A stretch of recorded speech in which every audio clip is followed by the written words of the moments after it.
How much? Oh.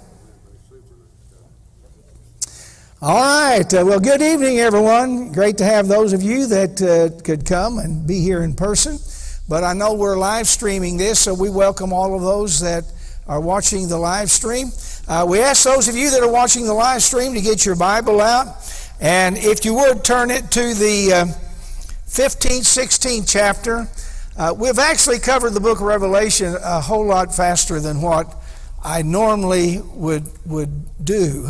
I know that Diana's been in my Revelation class that took me a year to cover, but we're covering things, and that's the reason why that I go back and I kind of do a review. And the reason for that is because on the reviews you'll notice there'll be things I touch on that I may not have said when I was actually covering the content of that particular chapter or whatever. So we're going to kind of rush through the review, but I'm going to get held up a little bit because already even tonight I've been asked questions concerning the temple that is to be built after the rapture. It'll be at the very beginning of the 7 years of tribulation, and so we're going to talk a little bit about that and the temple side as well. There's been great controversy on that. But I think Scripture really settles where the temple is going to be built and what's being said now. I think some of this came out in like 2016. So some of the things that are being said now really opens the door for the Israelites to be willing to sign a covenant with the Antichrist. See, they're still looking for Christ to come. And they know He's going to come as a second coming. They know He's going to come. But they know that there's going to be a temple that'll be built and all the different things that are going to happen during that particular period of time. So they're still looking for the Messiah.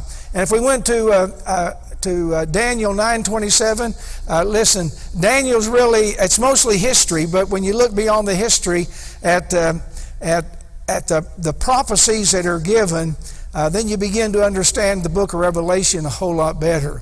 So I always encourage you to read Daniel. And from the 7th chapter to the 9th chapter to the 11th chapter, 10th chapter, 11th chapter, you're going to deal a lot just with prophecy. And some of that I'll mention tonight. I feel like I'm being a little bit unfair with the audience because I'm not able to cover the book of Daniel in its entirety first, and then if I referred back to something, you'd say, oh yeah, we covered that in Daniel. I see that now. So I often refer back to Daniel, and maybe something you've read, maybe something that you haven't read.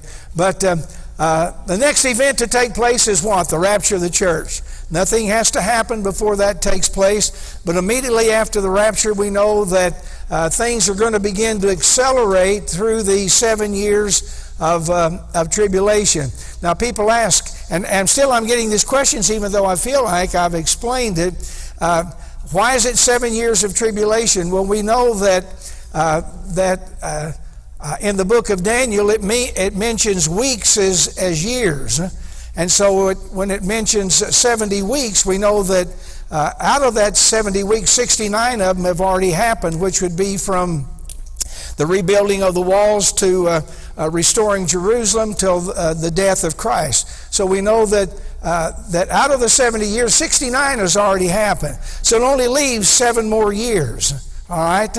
Or it mentions it as 1 week, but it's weeks of years. So there's 7 years yet to happen, and that's really plain because it mentions in the book of Daniel, it also mentions in Revelation, it'll mention 42 months, which is mentioning the first half as well as the second half of the tribulation, or 1,260 days, which is 3.5 years. All of that is in the book of Revelation.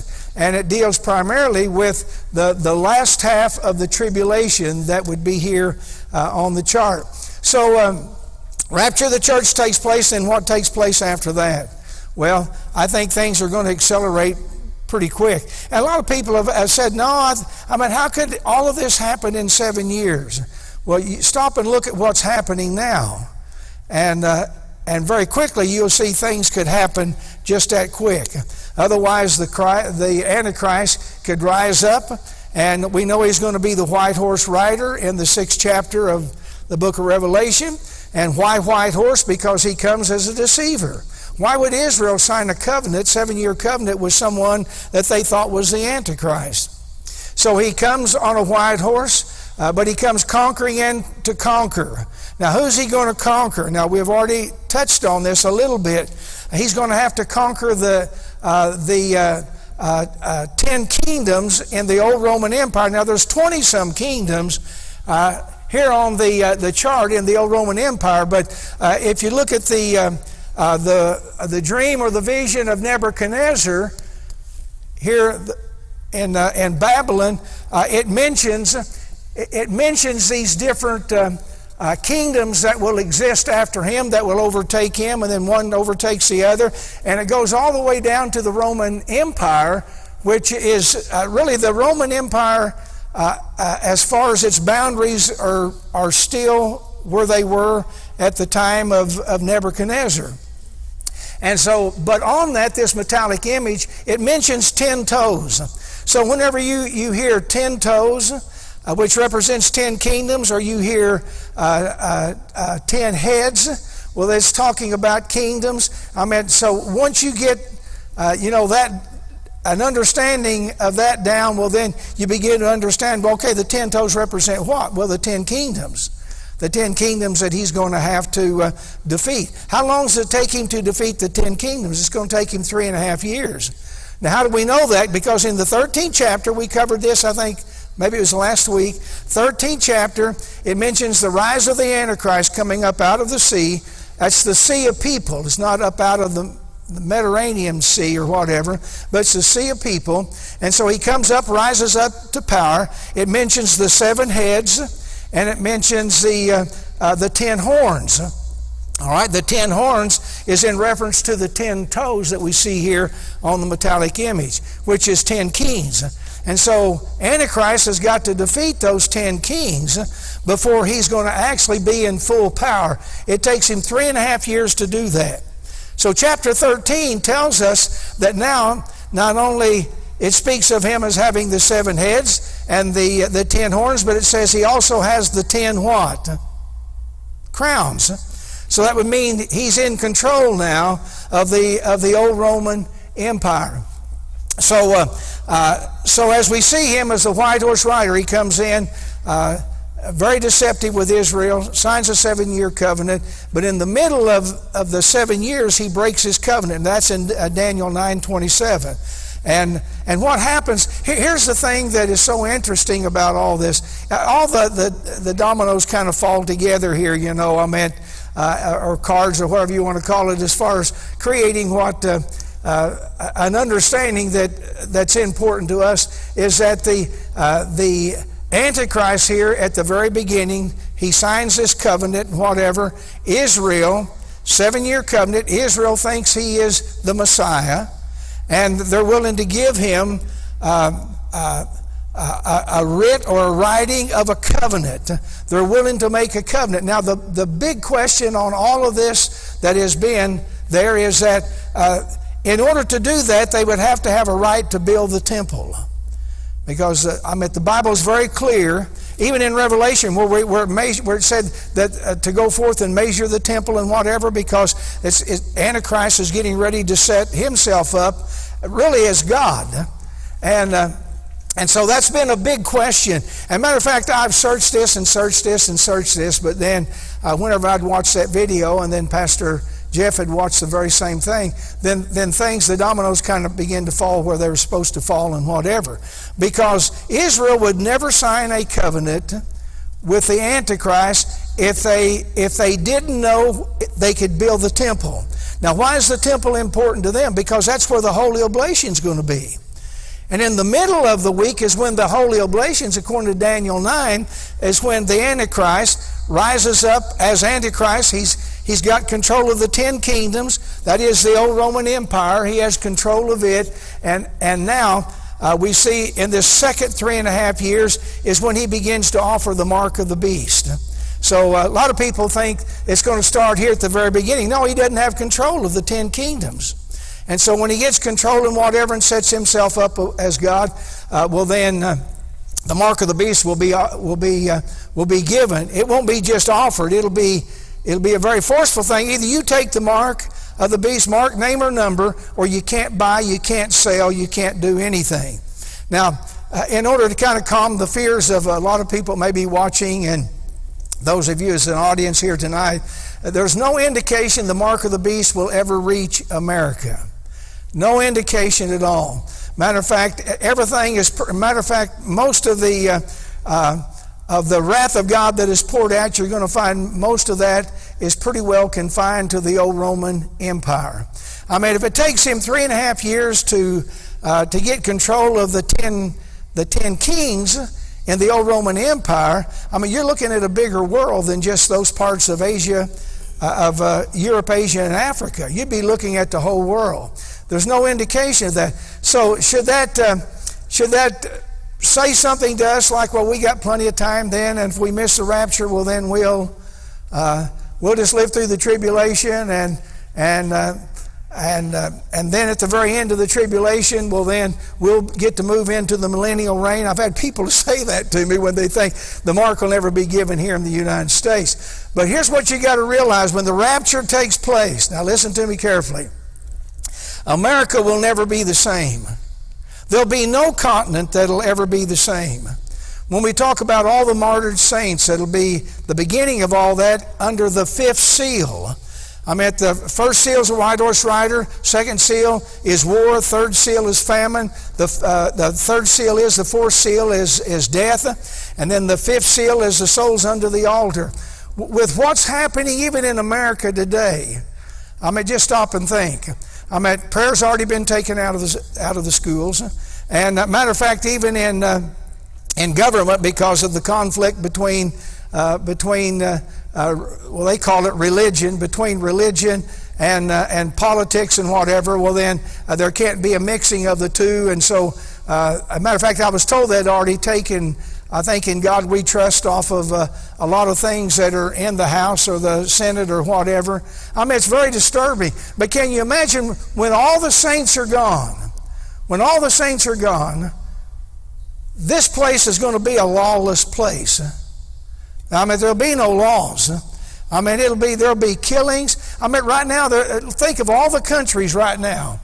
I mean, especially in the Middle East, all the different countries where people are being killed because of their Christianity, because of their acceptance of Jesus Christ. Well, I believe that's going to happen all over the world, even here in America. It wouldn't take them long to start passing laws that you can't go to church, you can't do this. You talk about a socialistic government and a dictatorship, it could develop into that.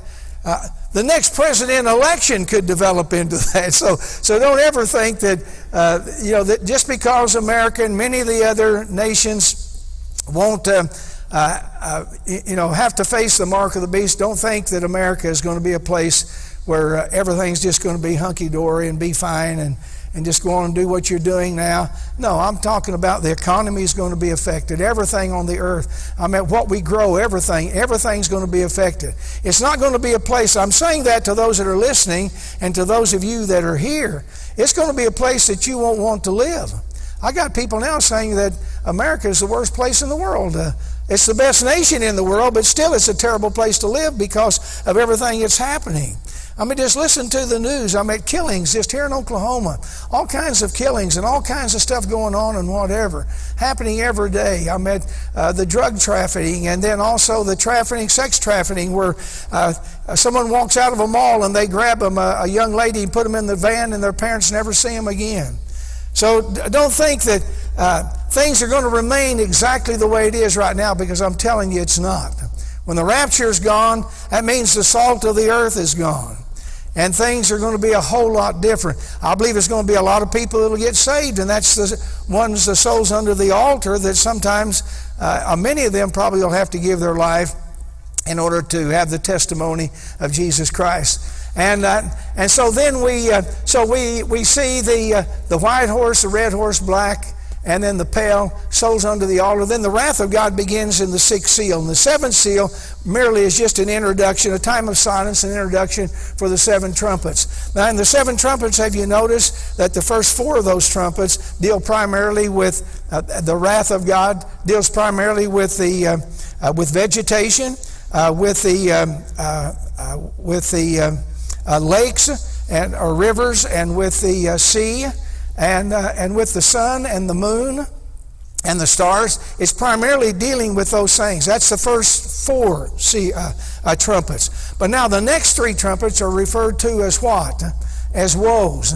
Otherwise, they're more severe.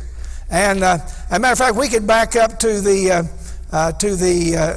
seventh chapter. The 144,000, it mentions about them being sealed at that time. So when the trumpet judgments happen, they're going to be protected. That's the 144,000 Jews, 12,000 from each tribe. They're going to be protected. So we see the first four, they're bad enough, and then the next three are the different woes. Can you imagine these little demon creatures that are coming out of the abyss here, that have the face of a man, the hair of a woman, the teeth of a lion, the tail of a scorpion, is going to torture men? It says men, but it's speaking of those. More than likely it's going to be in the old Roman Empire area, but some of these could be worldwide as well. And if that be the case, well then for 5 months they're going to be tortured and won't be able to take their own life. Now, can you imagine? Has anyone ever been stung by a bee, a scorpion, or whatever? There's pain involved. Can you imagine for 5 months that you're having to put up with that? It's pretty bad. And then you look at the sixth trumpet.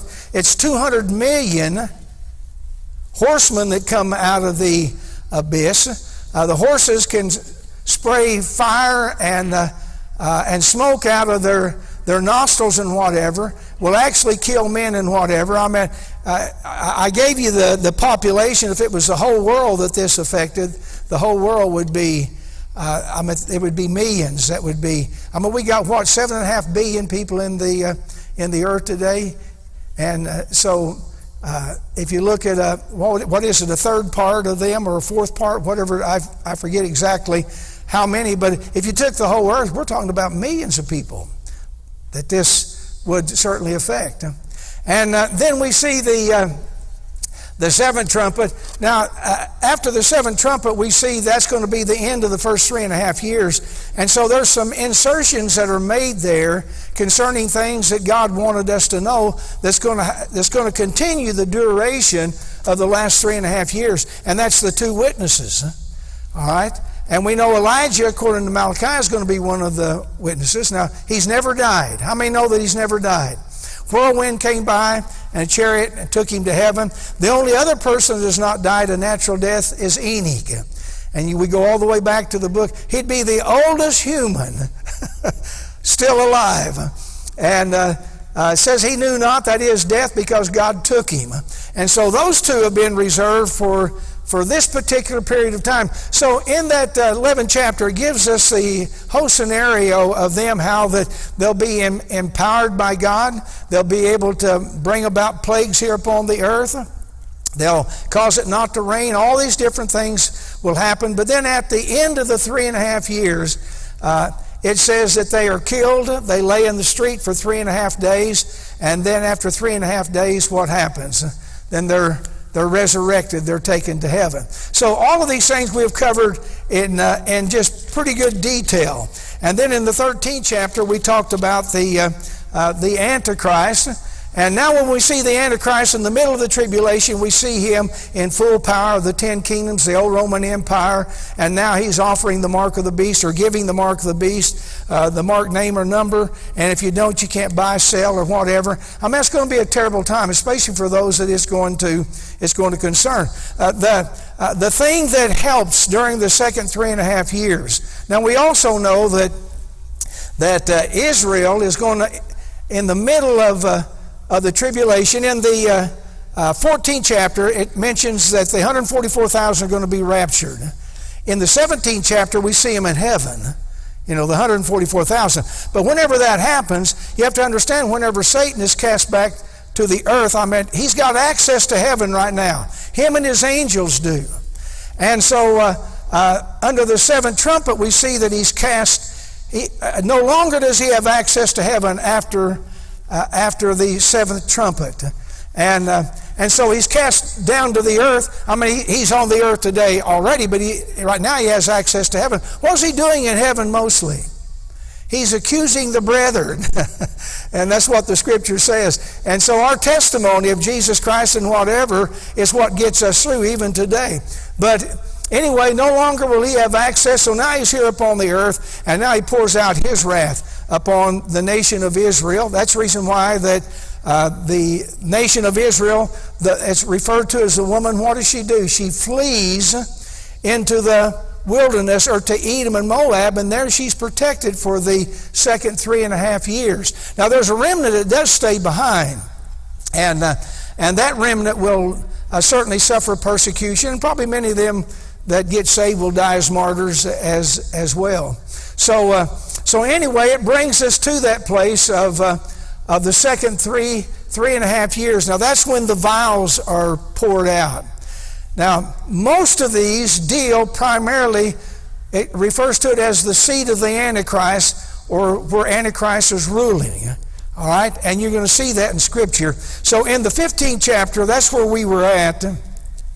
And I think I may have read that, and which is an introduction, more or less, moving us into the 16th chapter, which deals with the vials. Okay, so I've spent about half my time sharing some things with you other than this. Okay, let's stop right here. Let's go back with Israel. They're going to sign this covenant, but in signing the covenant, it's going to allow them to build what? The temple. And they want to build it where? They don't want to build it anywhere but where? On the original temple site.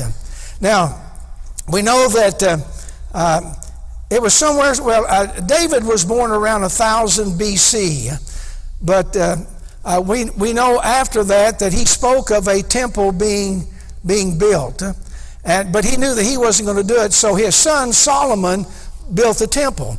But we know that there came a time where the walls wasn't totally destroyed, but they were knocked down, the city was ravished and whatever, and so Zerubbabel came along, and then he rebuilt the walls, and he rebuilt the city. Well, we know that after that it was destroyed, and so what was left of it, then Herod, as we read in the New Testament, the temple in the New Testament was Herod's temple that was built. Now, when Herod's temple was destroyed, when was it destroyed? In the 24th chapter of the book of Matthew, there's Jewish questions that are asked as, when will the Lord come and what's going to happen to Jerusalem? He said, not one stone would be upon another.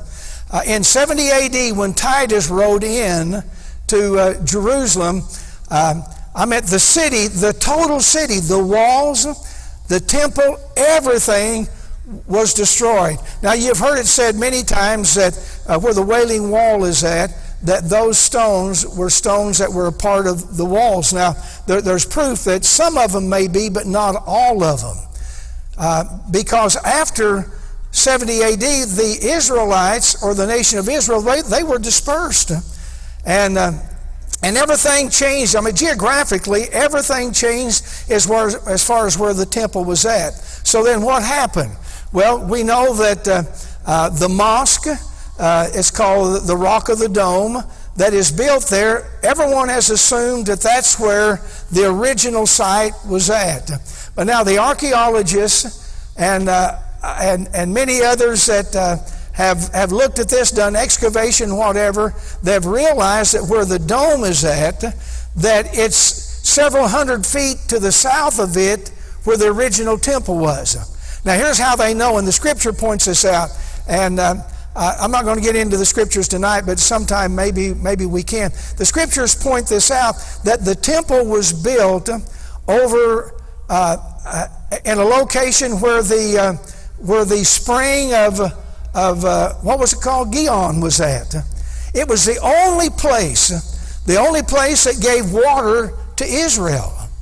And that's where the pool of Siloam was at, was in that area. Because if the temple was several hundreds of feet away, the pool of Siloam was a means of getting in it to be cleansed and then to walk directly into the temple. Well, you couldn't do that if that be the case. But this thing was like a geyser, from the standpoint that they said that it could pump itself, because an artesian well, a well that's got all kinds of water, or like Old Faithful or whatever, where it spews out. They said that this would spew out as high as 40 stories, I think. Think about that. in the air. So that's where the temple originally was at. But whenever in 70 AD and Titus came in, destroyed everything, well then the original site, this is what the archaeologists are saying, is that particular site where the dome is at is not the real site where the temple was at. So here's what they're saying. I listened to this again. The archaeologists are saying that if the rapture takes place and we're looking at the tribulation, there's no way that Israel would sign a covenant with the Antichrist not knowing that they could build the temple on the original site, which they think is the dome. So as long as the dome is there, well then they're thinking, would be, I'm not going to sign a covenant because I can't build. But they're saying right now that the archaeologists and whatever, they're not totally convinced. That is, those that are the hierarchy of the Jews and whatever. They'd probably be the high priest and many of them and whatever that are people of the Jews that are in authority. They still don't totally believe that, but they think the proof they're coming up with is going to prove to them that they could build on further south, and that the Antichrist would be willing to allow them to do that and then sign a covenant. But that hasn't all materialized yet. But they think that in time that it will. So it could be built on the original site where the spring of Gihon was at. That was the only place you could get water in Jerusalem, was right there. And so that's where the temple was literally built. That's what they're saying, the archaeologists are saying. So you guys, give you a little bit of study to do. You can look all this up and whatever and listen to some of the videos of some of the findings of the archaeologists and whatever. And matter of fact, there's artifacts that they're finding that proves too that that's where the temple was at. So I thought it was real interesting, that all of that has come up, because I kept thinking, well, I know they've tried to blow the dome up before, the rock, and it's not happened, and whatever. It's still there today, so it almost looks like, man, we're a long ways off from the rapture of the church or the tribulation or whatever. But we may not be that far. Now, here's the interesting thing. I listened to there were like 4 different archaeologists, and these were Jewish authorities, and they said that they have already they're already training the priesthood. They've gone back and found those of the tribes and whatever of the priesthood, and that already they're training them. Matter of fact, they even showed pictures of it. And then the red heifer comes into place, because the red heifer could not have any white hair at all, had to be a red heifer sacrificed for the sense of purity. And matter of fact, in the Ark of the Covenant, which I don't know that there's someone that knows where it's at, God certainly knows where it's at, but in the Ark of the Covenant is the ashes of the red heifer, And not only that, but also the manna that they had in the wilderness. There's a jar of it that's in there as well. And there's some other things. I can't remember all that's in there. 3 or 4 things that are in that. So how close are we? We could be pretty close to an end of a lot of things. So if I hear anything about Jews signing a covenant, I know that we got to be going quick. So anyway, that's a little bit of history there that is coming forth. And we're going to talk a little bit about Babylon tonight too. There's a mystery Babylon. I mentioned that last week. And there's a literal Babylon. Now, mystery Babylon is just an apostate religion that is going to be very rampant, especially in the 10 kingdoms of the old Roman Empire. As a matter of fact, if they're the ones that's in power, this is pretty much going to be the religion and whatever. But you think Sodom and Gomorrah was bad. I'm telling you, it refers to this apostate religion or mystery Babylon as the great whore. And that tells you a lot there.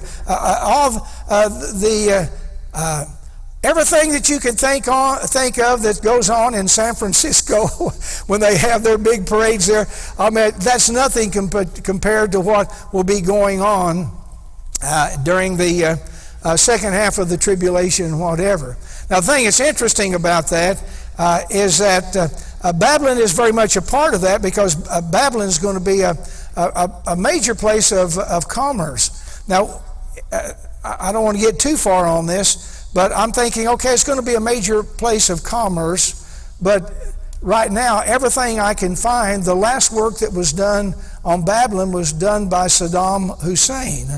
And what's recorded is that maybe only 10% of Babylon has been rebuilt. But in the book of Revelation, it talks about it being a major place of commerce. Now, it's right on the Euphrates River. Matter of fact, on this chart, my chart in my classroom is a little bit more detailed, but here's Syria. So here's Iraq in this area.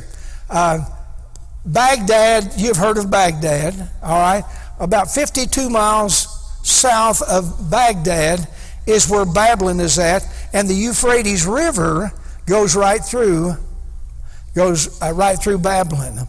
Now, what's interesting too is the Euphrates River joins itself to the Persian Gulf. And so it talks about the ships and all that'll come in with all kinds of commerce to buy, sell, do all that kind of stuff. That's why Babylon is going to be so important. But Mystery Babylon will be destroyed, but literal Babylon will be as well. And that's what we're going to see in the next 20 minutes. All right. Okay. All right. Have I given you some good information that you can kind of let sink in and whatever? I'm giving you some history and some things that are pretty important, I think. So go to the 16th chapter. It says, "And I heard a great voice out of the temple saying to the 7 angels, Go your ways and pour out the vials of the wrath of God upon the earth. And the first went and poured out his vial upon the earth, and there fell a noisome and grievous sores upon the men which had what? Which had the mark of the beast, and upon them which worshipped his image." So this is confined to who?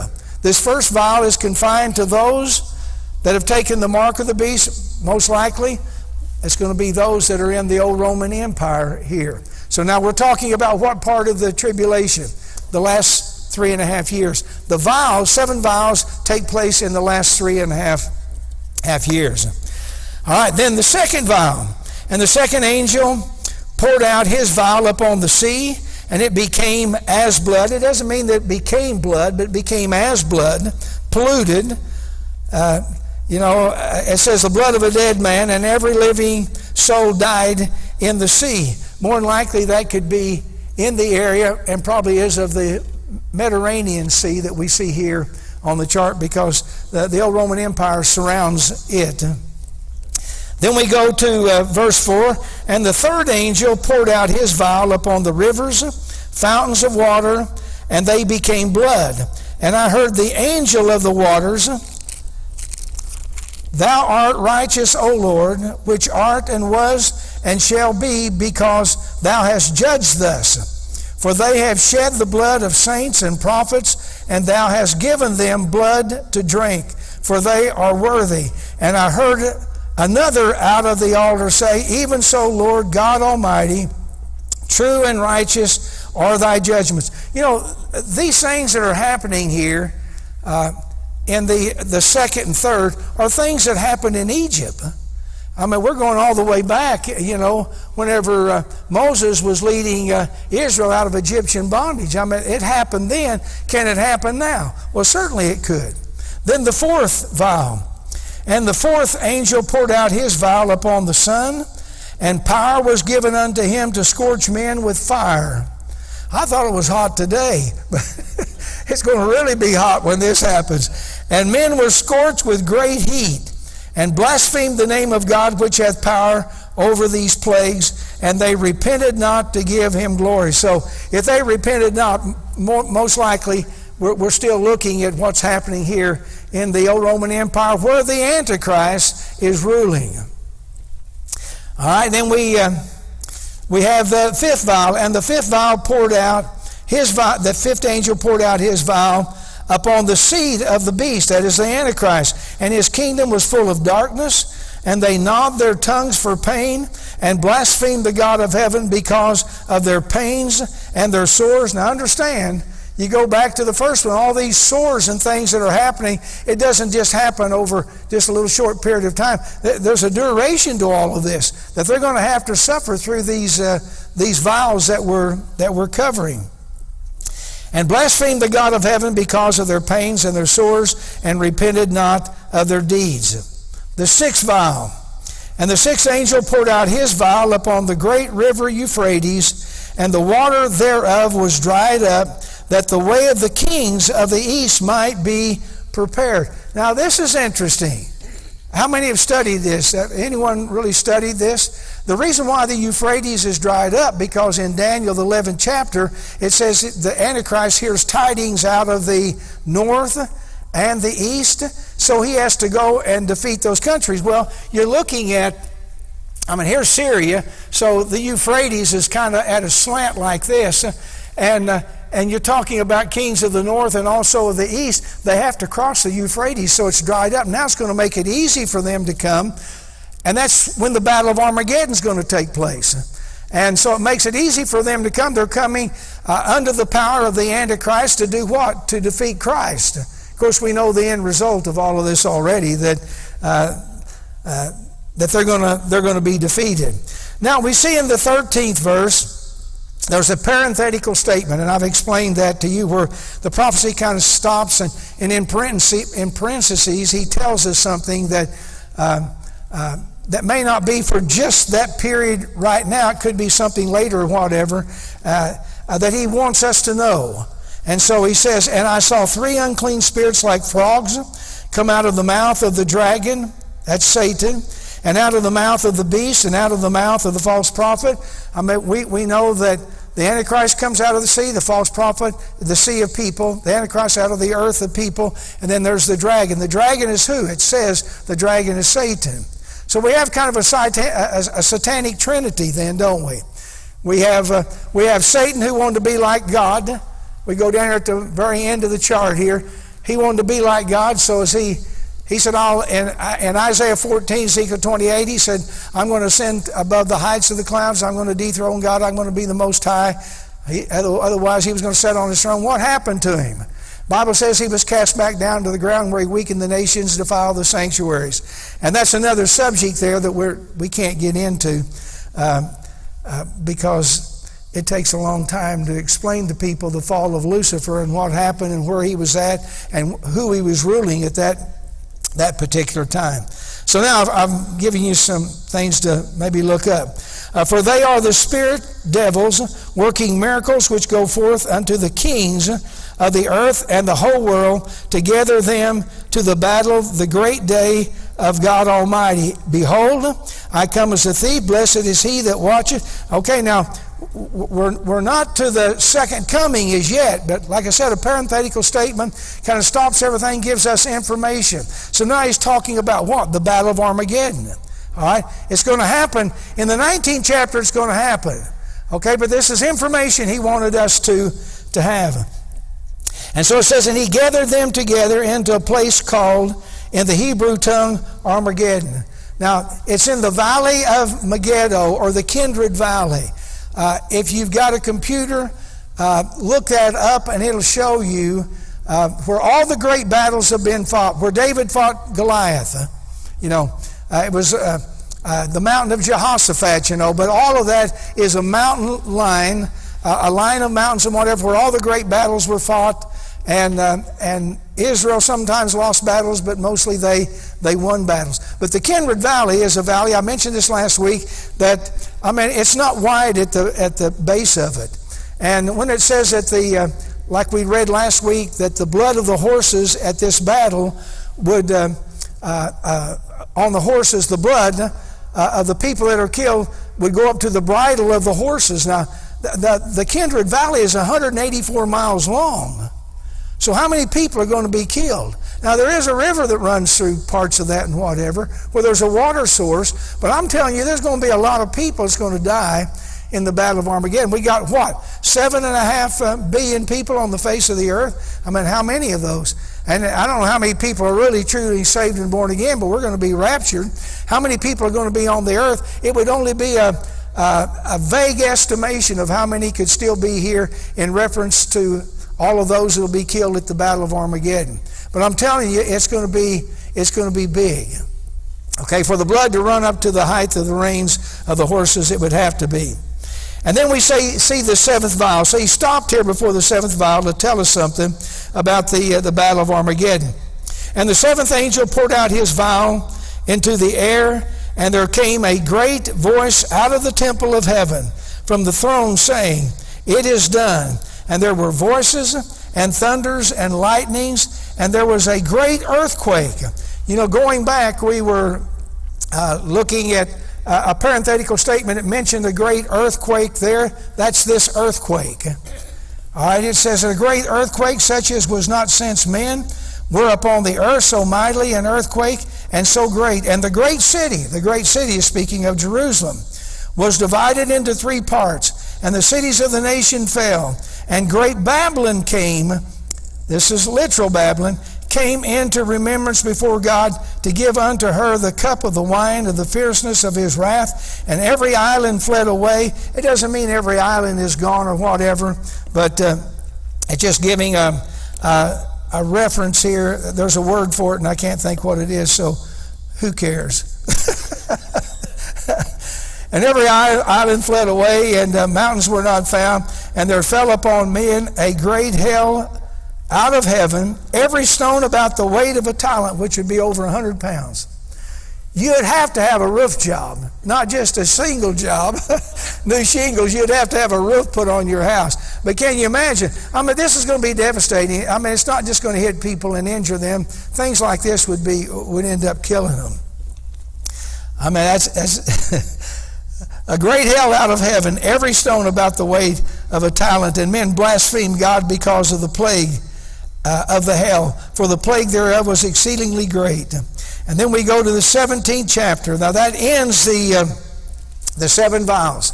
So we're still not through before the Battle of Armageddon. So now we're going to talk about a little bit about Mystery Babylon, and we're also going to talk about literal Babylon. So we look at chapter 17. This is a reference to the great whore, which is Mystery Babylon. "And there came one of the 7 angels which had the 7 vials, and talked with me, saying unto me, Come hither, and I'll show unto thee the judgment of the great whore that sitteth upon many waters." That is, speaking of people. "With whom the kings of the earth have committed fornication, and the inhabitants of the earth has been made drunk with the wine of her fornication. So he carried me away in the spirit into the wilderness, and I saw a woman sit upon a scarlet-covered beast, full of names of blasphemy, having 7 heads and 10 horns." Now, we've seen this 7 heads and 10 horns already. Book of Daniel speaks of the same thing, but we've already seen it here concerning the Antichrist. Now, let me share something. From here on, it can be a little bit confusing unless you have what I'm going to tell you. And it still may be after I tell you. Whenever it mentions the 7 heads and the 10 horns, the 7 heads is speaking of 7 kingdoms. Now, as of right now, we know that there has been 6 kingdoms, powerful kingdoms that have existed going back to the time of Egypt. All right? And matter of fact, people often ask, well, how come Egypt is referred to as an alligator? That was their god. Matter of fact, you'll see on their walls, it goes into where their tombs are at, there were inscribed on the walls and whatever alligators. Matter of fact, they even had a big pond that was a pond that was just full of, it was like a lake, I guess, or bigger than a lake, a water source that was just full of alligators, and they felt like the alligators were there to protect them. So the alligator became the beast, or their god in that sense that was there to protect them. So you're going to find out that the Egyptian kingdom can be referred to as a beast. All right? And then the Assyrian kingdom overtook the Egyptian kingdom. It's referred to in Daniel as a beast. And then we have Babylon. It's referred to as a lion, all right, but also a head of gold. That's what he said to Nebuchadnezzar. Whenever Nebuchadnezzar had this dream, he said, well, who's this head of gold? And so Daniel said, you're the head of gold. So that gave us a beginning of the kingdoms that was going to follow Babylon at that time. So we see that the Babylon was the third kingdom. The Medo-Persians overtook Babylon. Grecian Empire overtook the Medo-Persians. And the Roman Empire, which would be the sixth, overtook the Grecian Empire. Now what's interesting about the Grecian Empire, there's a lot said about it in the book of Daniel, because it's out of the Grecian Empire where the Antichrist comes. All right? And boy, it's just so clear and plain whenever you read it, because Alexander the Great was the great dictator and leader of the Grecian Empire. And he had conquered all the worlds, the known worlds that he knew of, and he came to a place there was no more to conquer, and we know he died. Whenever he died, there were four generals or commanders that took over his kingdom. I know that Ptolemy was one of them, Seleucus, Cassander, and there's one more. I can't remember, but probably on the chart. Well, if it is, I don't know where it's at on the chart. It's on my other chart, I know. But anyway, his kingdom was overtaken by them. Okay, now each one of them took a part of the Grecian Empire. The Grecian Empire was made up of Greece, Turkey, Syria, and Egypt. So each general had their location. You're going to find from the time of Alexander the Great in the book of Daniel to the very end, the 11th chapter here, it tells us exactly the wars that go on among them, and especially among Syria and Egypt, and how that Egypt becomes the ruling force and whatever, and that's where the little horn or the Antichrist comes from. And so I watch Syria a lot on TV to find out what they're saying about Syria and whatever. And people have often asked that, is Antichrist, is he going to be a Jew? I can't imagine that they would sign a covenant with someone that's not a Jew. And so he would be a Syrian Jew. If they're looking for the Messiah to come, he'd have to have some connection to the lineage, of the 12 tribes of Israel. So that's an interesting study that no one really knows all the details at. And maybe you can come and tell us what it is. All the details. You'll study it out and you'll know. But I can tell you this, that the Antichrist will come out of Syria. And so I watch what's happening there. He's going to come. He's going to have all the answers to everything. Sign a covenant with Israel. They're going to be as happy as a lark. Man, we're going to get to build the temple, and we're going to start offering sacrifices all over again. Do you know that they'll even offer sacrifices in the millennium? And people have asked me, well, why are they doing that? Why do we take communion? It's in memory of something, in remembrance of something. They're going to be doing it for the same reason. Now, I'm not going to tell you all that's going to happen in the perfect age till we get there, okay? But it's going to be a great study. Okay, so where were we at on this? The parenthetical statement, and then we're dealing with the 17th chapter. Okay, let's go to the second verse here. It says, with whom the kings of the earth have committed fornication. Okay, we read that. So he carried me away in the spirit into the wilderness, and I saw a woman set upon a scarlet covered beast full of names of blasphemy, having 7 heads and 10 horns. And the woman was arrayed in purple, scarlet color, and decked with gold and precious stones and pearls. I mean, they give the description here somewhat symbolic in the sense that if you saw a prostitute or someone, that's in days past, that's the way they would dress, in presenting themselves. Verse 5, and upon her forehead was a name written, Mystery Babylon, the Great, the mother of harlots and abominations of the earth. And I saw the woman drunken with the blood of the saints and with the blood of the martyrs of Jesus. I'm saying that her apostate religion that she has is going to be so forceful that if you don't believe what she's presenting, you're going to be killed as a martyr. It's going to be it'll be that that plain and that simple. And I saw the woman drunken with the blood of the saints and with the blood of the martyrs of Jesus. And when I saw her, I wondered with great admiration. And the angel said unto me, Wherefore didst thou marvel? I'll tell thee the mystery of the woman and of the beast that carrieth her, which have the 7 heads and the 10 horns. Okay, here's a part you've got to understand. When it mentions the beast, you're going to notice in the book of Daniel that kingdoms are mentioned as beast. The Antichrist is mentioned as a beast, all right? In that sense, the false prophet is. Now, the Antichrist and false prophet, they're humans, but they're still mentioned as a beast. Not only that, but the beast that comes out of the abyss that has the 7 heads is referred to as a beast. So when we read this and we see this, there's a combination of all of this. You've got to understand that every great kingdom that's ever existed, especially ungodly, probably the most godly kingdom on the face of the earth would be the United States, if we could believe that, okay? I would have to say that. I mean, some of you have been maybe in different countries and whatever, and if they have a socialistic government, and maybe you can still go to church. I know when I was in the Ukraine and whatever, boy, they really monitor things that go on in the churches and everything. I mean, you have to be extremely careful. You couldn't go to the city in Ukraine, the city we were at. You couldn't go downtown and have a protest without being shot. Matter of fact, when I got on the plane to come back, I just as I was getting in, I turned and started to take a picture of the terminal, and I thought they were going to arrest me. Boy, immediately I met two officers just like that.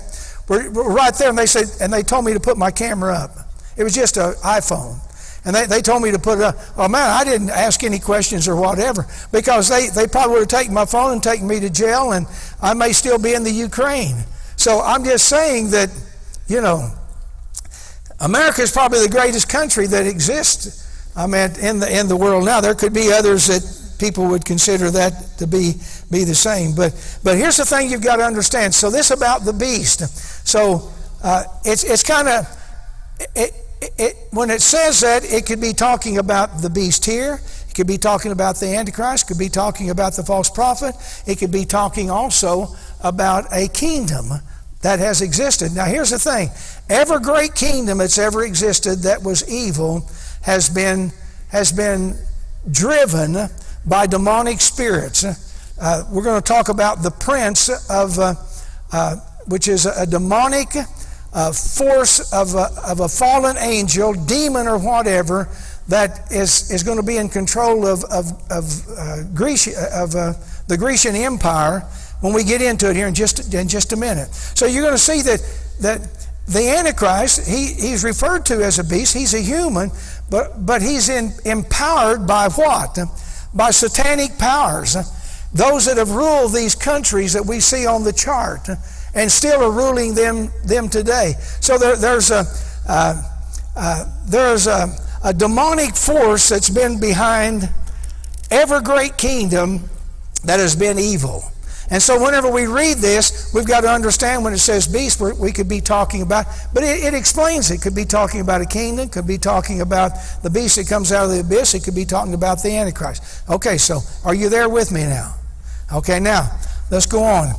It says, in verse 7, And the angel said unto me, Wherefore didst thou marvel? I'll tell thee the mystery of the woman and the beast that carrieth her. So her and the beast, her is the apostate religion, but the beast that carries her is the satanic prince of Grecia. It says, which have the 7 heads and the 10 horns. Now, the beast that thou sawest, now listen, this can almost sound confusing. The beast that thou sawest was, and is not, and shall ascend out of the bottomless pit, and go into perdition, speaking of destruction, and they that dwell on the earth shall wonder whose names were not written in the book of life from the foundation of the world, when they behold the beast that was, and is not, and yet is. Doesn't that sound interesting? Okay, let me explain it.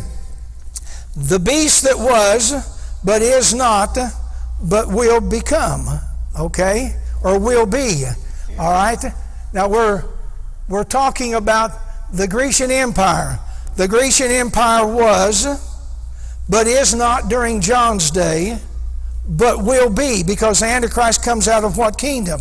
Out of the Grecian Empire. So the Grecian Empire is going to come back to power, because that's where Antichrist is going to come from. Okay, how many got that? All right, now it kind of repeats itself. Go to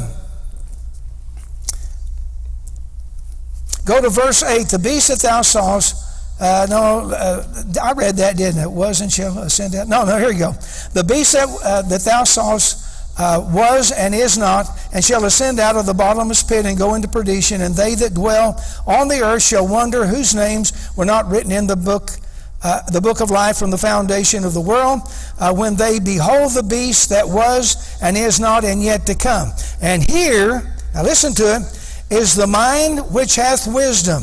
The 7 heads are 7 mountains on which the woman sitteth. Otherwise, this apostate religion is controlling these kingdoms. How many can see that? Okay. And there are 7 kings. Okay, now listen to it. 5 are fallen. 5 are already fallen. Okay, this is during John's day. So we got 1, 2, 3, 4, 5 have fallen. Okay? Now John's day would have been, what empire would have been in control? The Roman Empire. So 5 have fallen. Has everyone got that? All right? It says 5 are fallen and 1 is. Now the 1 is what? The Roman Empire. Okay, 5 have fallen, 1 is. That's the Roman Empire that was ruling at the time of John. All right? And it says, and the other is not yet. Now the other, speaking of the revised Roman Empire, which are the 10 kings, it isn't yet, because during John's time it wasn't. Okay? That was a prophecy that will be fulfilled in the end time. Otherwise, we have the Roman Empire right now, but there'll be the revised Roman Empire, which will be represented by the 10 horns or the 10 toes. Okay, the revised Roman Empire hasn't happened yet. Okay, so there's been 6 kingdoms so far, and one is yet to, it's saying one is yet to come that's not yet, which would be the revised Roman Empire. But it doesn't stop there. It says, and there are 7 kings, not 6, not 5. 5 are fallen, 1 is, and the other is not yet come. And when he cometh, he must continue a short space. And the beast that was and is not, even he is the what? The 8th. All right? Some of you look like I lost you. Okay, now watch it now. Okay, 5 are fallen. 1 is. That's the Roman Empire. And then 1 is to be. It wasn't in John's time yet, but that is the revised Roman Empire. That would be the 7th one. But there's still 1 yet to come, which is the 8th, and that would be the revival of the Grecian Empire, where the Antichrist comes from. Okay. All right, you're shaking your head. Now it makes more sense, doesn't it? Okay, and the beast that was, verse 11, and is not, even he is the 8th. Now listen to it. The beast that was and is not, the beast that was, speaking of Greece, but is not, he's going to be the what? He'll be the 8th.